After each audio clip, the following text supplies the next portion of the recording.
Welcome to Pinoy Cafe, where we bring you real-life stories of people. Hello po sa inyo! Salamat pong muli sa inyong pagbabalik. Pakiusap po, kung maaari ay pakiclick ang like button ng video pong ito dahil malaki ang maitutulong po nito sa amin. At huwag nyo rin pong kalimutang mag-subscribe. Maraming salamat po. Sisimulan na po natin ang kwento. Ang aking mga magulang ay nagkaroon ng panganay na anak na lalaki. Ngunit, ipinanganak ito ng mayroong malalang autism.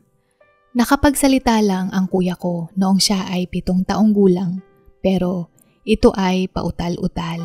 Dahil sa kondisyon ni kuya, mahirap para sa aking mga magulang na alagaan at makipagkomunikasyon sa kanya. At tulad ng ibang mga magulang, ganoon din ang aking mga magulang na lubhang nag-aalala. Nag-aalala dahil sila ay may edad na. Nag-aalala dahil sino ang maaaring mag-alaga sa kanilang panganay kapag dumating ang panahong sila ay lumisan sa mundo. Sa puno ng pag-aalala, napagdesisyonan nilang mag-anak pa ng isa, nataliwa sa kanilang orihinal na plano. Kinailangan nilang gawin iyon dahil silang dalawa ay nag-asawa nung sila ay parehong halos aabot na sa 40 anyos ang kanilang mga edad. Kaya pati ang pagbubuntis ng ikalawa ay hindi rin madali. Pero matapos ang ilang mga taon, sila ay nagtagumpay at ako ay isinilang. Hindi rin sagana sa salapi ang aking mga magulang, pero iyon lang ang kanilang naiisip na paraan para may maiiwanan sila kay kuya sa hinaharap. Noong isinilang ako, isang bagay ang lagi nilang sinasabi sa akin, na mayroon akong layunin. Ang layuning ito ay isa at iyon ay ang alagaan si kuya kapag hindi na nila kayang alagaan siya ng aming mga magulang. Walang paligoy-ligoy at diretsahan nilang sinasabi sa akin ang aking responsibilidad. Janelle, alam mong ikaw ay espesyal. Oo, ikaw ay may espesyal na responsibilidad. Dahil ikaw ang magiging katuwang namin na mag-alaga sa kuya mo kapag wala na kami dito sa mundo. Sana ay maintindihan mo ang iyong tungkulin. Malumanay na wika ni inay sa akin. Hindi lang isang beses nila itong sinasabi, kundi paulit-ulit. Lalong-lalo na kapag magsisimula silang magdasal bago kami kumain. Nauunawaan ko naman ang papel ko, pero kasabayan nito, kinamumuhian ko ito. Dahil naisip ko na, ipinanganak niyo ako dito sa mundong ito dahil sa layunin na iniatas sa akin. Hindi dahil sa mahal nila ako o gusto nila ako. Sa isang batang tulad ko noon, isa itong dahilan kung bakit galit ako sa mundo. May takot at pangamba ako sa responsibilidad na ito. Mas matanda ang kuya ko sa akin ng mahigit 5 taon. Alam ko ang ibig sabihin na alagaan siya. Pero mas malaki siya kaysa sa akin. Paano ko siya maalagaan? Isa lang ito sa mga agam-agam ko gabi-gabi. Hanggang sa ako ay nagdalaga at lumaki. Hindi ko pa naumpisahang alagaan ang kapatid ko dahil ang mga magulang ko pa rin ang nag-aalaga kay kuya kahit nasa panahong iyon sila ay matanda at mahina na. Habang ako ay lumalaki at nag-aaral, hindi ko kailanman tinulungan kahit isang beses sila inay at itay na alagaan si kuya. Ngunit sa mga gawaing bahay, utusan sa pagbili sa palengke at iba pa ay ako ang gumagawa. Pero sa tingin ko, hindi lang ako ang gumagawa ng ganoong gawain. Lahat ng mga bata sa kapaligiran ko ay katulad kong tumutulong sa mga gawaing bahay. Nung nagsimula na akong magtrabaho, pinaalalahanan nila ako na hanggat sila ay may hininga, sila ang mag-aalaga. Gayunpaman, hindi kailanman nawala ang agam-agam ko na, hala, paano ako makakapagtrabaho niyan kung ako ang mag-aalaga sa kanya? Ang siste, hihinto ako ng trabaho dahil kay kuya? No way! May buhay din ako. Gusto kong mabuhay sa paraan na gusto ko. Mahirap na nga mga magulang ko.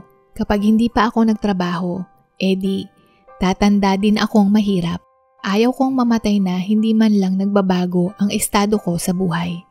Kaya naman, Sa tuwing naririnig ko ang kanilang mga paalala, palagi itong sumisira ng araw ko. Ito din ang dahilan kung bakit ko tinanggihan ang nobyo ko na pakasalan ako dahil sa aking pasaning dala-dala. Nung narinig ko yung salitang, "Will you marry me?" hindi galak ang naramdaman ko, kundi bighati dahil natatakot ako na malaman niya ang tungkol kay kuya. Napabigat sa buhay. Sa totoo lang, kung ako ay naging lalaki, ayaw ko ng ganoon.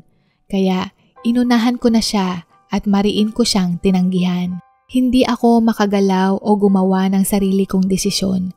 Pero sa kaibutura ng aking puso, gustong gusto ko siyang pakasalan. Kaya habang tumatagal, lumalalim ang pagkamuhi ko sa aking mga magulang at kay kuya. Ngunit, ang nobyo ko ay hindi nagpatinag. Akala ko, iiwanan na niya ako, pero nagpumilit siya kung bakit, anong rason ko. Nung una, ayaw ko pang sabihin, pero nung sinabi ko sa kanya, ang inaasahan kong sagot niya ay maghihiwalay na kami. At laking gulat ko dahil taliwas ang sagot niya sa iniisip ko.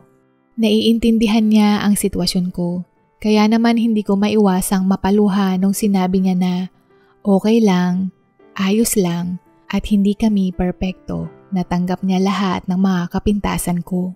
Pinakilala niya ako sa kanyang mga magulang at ganoon din ang kanyang mga magulang at nauunawaan ang sitwasyon ko o namin ni kuya.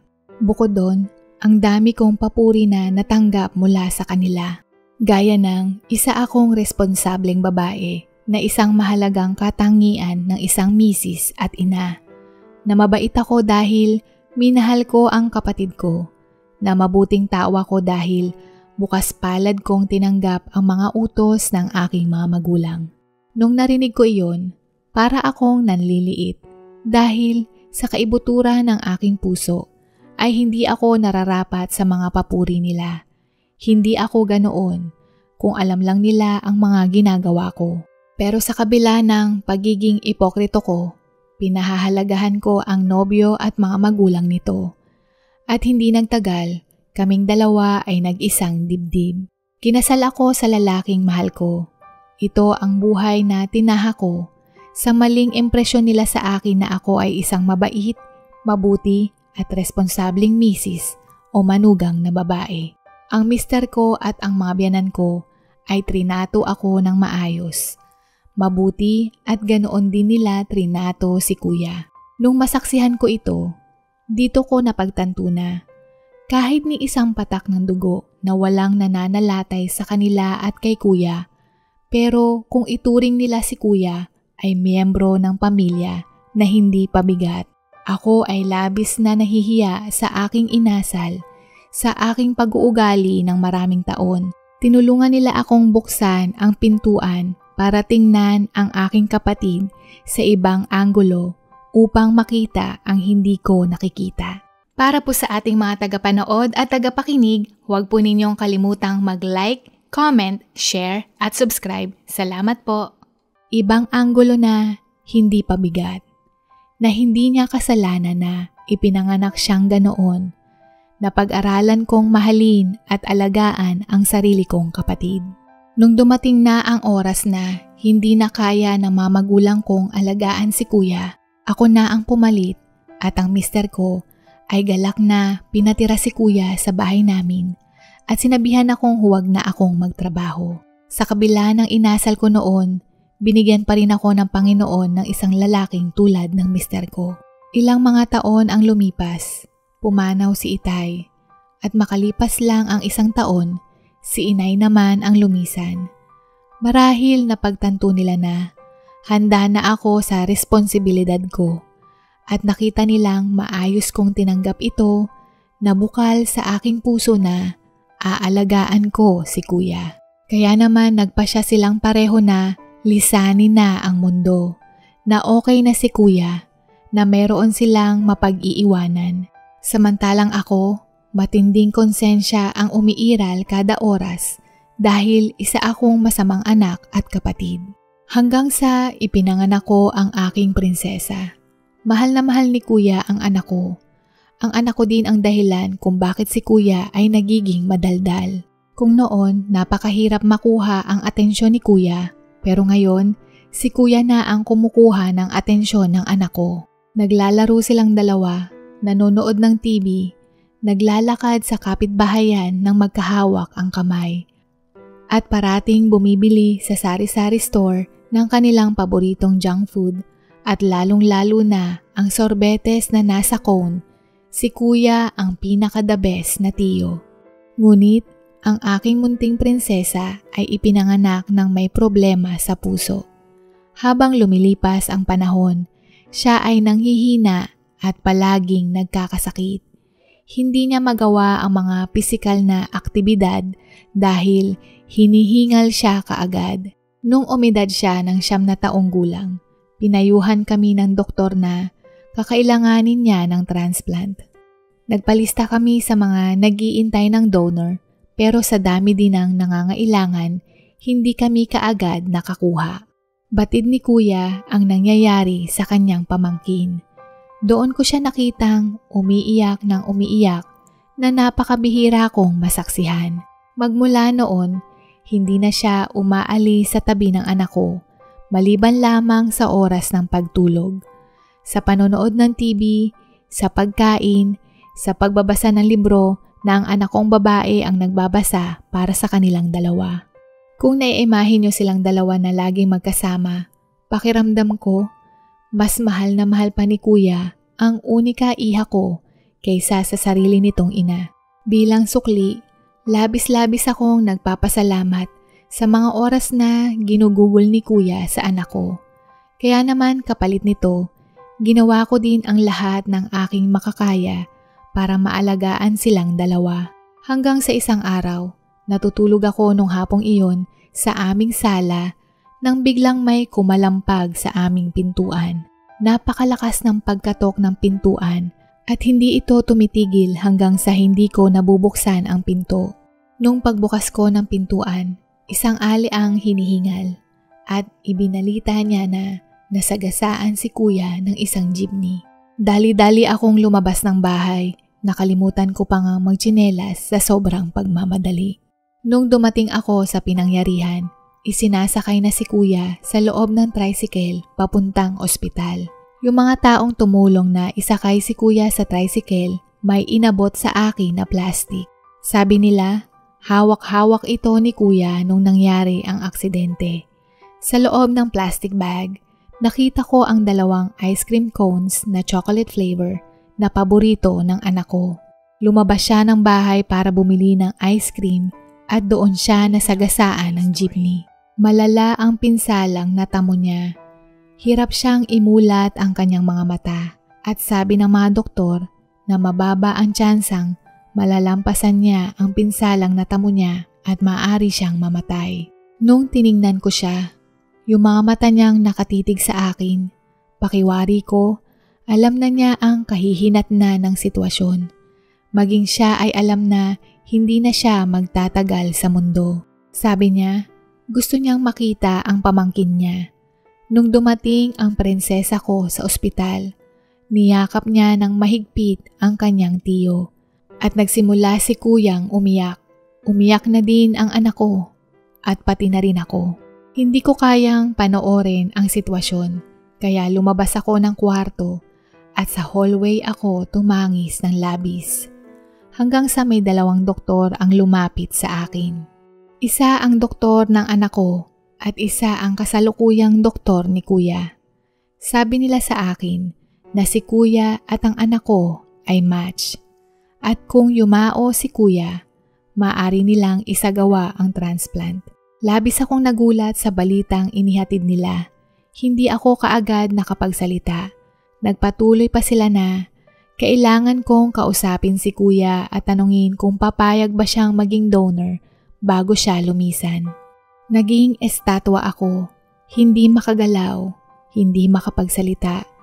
Hindi ko din alam kung paano ko sasabihin o tatanungin si kuya, pero kailangan ko siyang tanungin. Napakabigat man sa puso kong tanungin siya at lumuluha ko siyang tinanong ukol sa bagay na iyon at tumingin siya ng diretso sa akin na hindi ko pa nakita noon. Ang mga tingin niya ay may malalim na dahilan. Ang mga tingin niya na alam niya ang nangyayari sa paligid.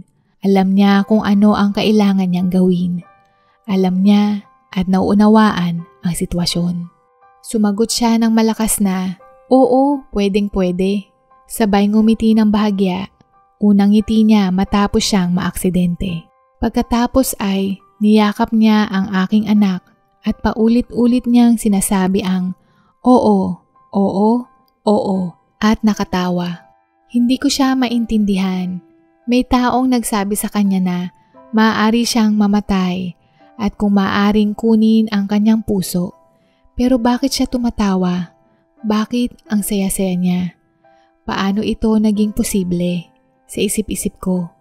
Hindi na naman mapigilan ng mga luha ko ang tumulo habang pinagmamasdan si Kuya. Wala pang 1 buwan mula noong aksidente. Pumanaw si Kuya at matagumpay na naisagawa ang transplant sa aking anak. Madaming taon na ang lumipas mula noon at ang aking anak ay malakas at malusog.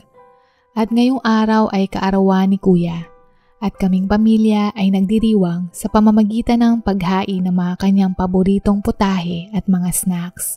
Akala ko noon ipinanganak ako dahil ako ang mag-aalaga kay Kuya.